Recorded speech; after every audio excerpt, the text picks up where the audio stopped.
Preseason #1, taken or tied for 5 straight Pac-10 titles, longest in conference history. But is it possible that USC is ready to be caught? Hey, how are you, folks? Jason Horwitz and CSTV's Trev Alberts with you, quickly breaking down the Pac-10 exclusively here on CBS Sportsline. Trev, the numbers extremely impressive. You got 10 starters returning on defense and all the talent that Pete Carroll has on offense.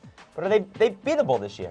I think they are. I mean, I think what happened last year has given a lot of teams in the Pac-10 confidence. I mean, when you're a team and you have great talent and you go on the road, they went on the road to Oregon State and lost a ball game. They lost on the road at UCLA, and I know that doesn't really count. But the point is this: when you show that you're vulnerable in areas, suddenly other teams like Oregon say to themselves, "Hey, wait a minute, you know what?" Or Nebraska, they got to go on the road to play us. They can be beat. So I think you lose Dwayne Jarrett, you lose Steve Smith, obviously 2 great wide receivers.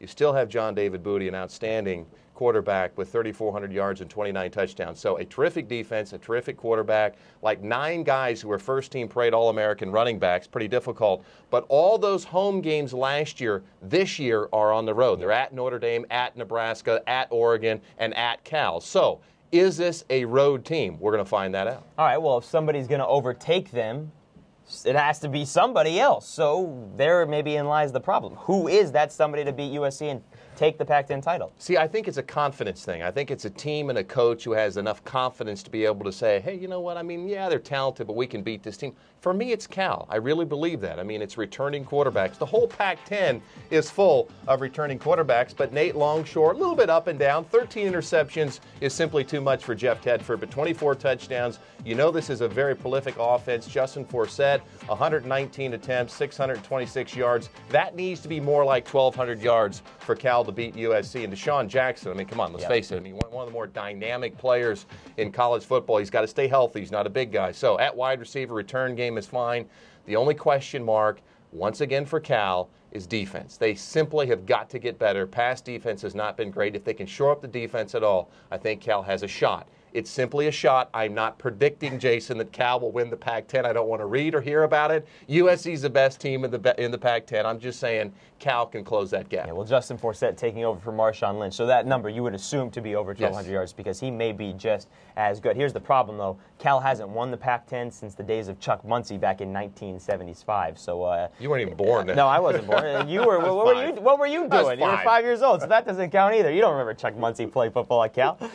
They weren't one of the teams last year to beat USC. There were 2. You mentioned both of them, UCLA and Oregon State. Let's start with the Bruins. They were 2 different teams. The one that beat USC was much more physical and very dominant. Then they went out and were chasing Florida State up and down the field, gave up 44 points. So which team shows up here in 07? Well, I just got to say this. I mean, for Karl Dorrell and UCLA, it's time to take the next step. 7-6 is not good enough. There is no more Emerald Bowl losses. I mean, no more getting to the Emerald Bowl. This has to be a BCS, a Cotton Bowl, Holiday Bowl, something like that. Ben Olsen at quarterback. He's been named the starter, a very good player. You mentioned the defense. Bruce Davis had 12.5 sacks. They were a good defense for most of the year. They have a new offensive coordinator in Jay Norvell. They've had coaches who've come and gone. So I think this is a very important year for Karl Dorrell. I think they have the talent there, but again, it's about consistency. It's about getting it done on a consistent basis. And I think this year with a quarterback, assuming they can stay healthy and that improved defense, I think they'll be much better. A lot of starters returning for the Bruins this year. The other team that beat USC last year, Oregon State, Mike Riley's squad, did a great job to finish the season 8-1. 8 of their last 9 games came out on top, including that USC victory.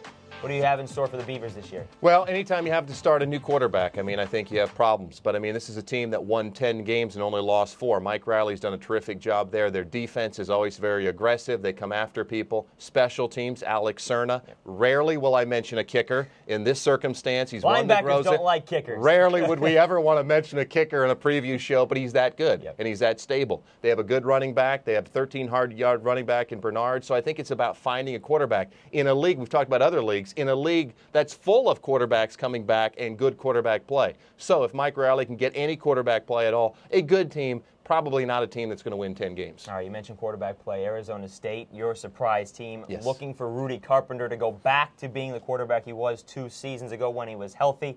New coach, though, down at Tempe. Yeah, Dennis Erickson takes over, and I think it's pretty important that he's the head coach there. Look, he's won 2 national championships, and so I think that Rudy Carpenter will be back. I think that Ryan Torian at running back is going to be a very good player. But here's why I think Arizona State is going to be a very surprise team in the Pac-10, or a surprise team in the Pac-10. They have 8 home games. Very important. Again, the schedule works out for them. USC and Cal both down in Tempe, so I think that Arizona State should be better. All right, let's do some quick hits here on the Pac-10, and we'll start with my surprise team. I haven't done this yet this season. I'm going to go with my surprise team. That's going to be Oregon. I know they finished the season losing 4 straight. Jonathan Stewart is a very underrated player, great running back. Dennis Dixon back at QB. Your thoughts on the Ducks? I think they need to get better on defense. Their front 7 has to be more tough.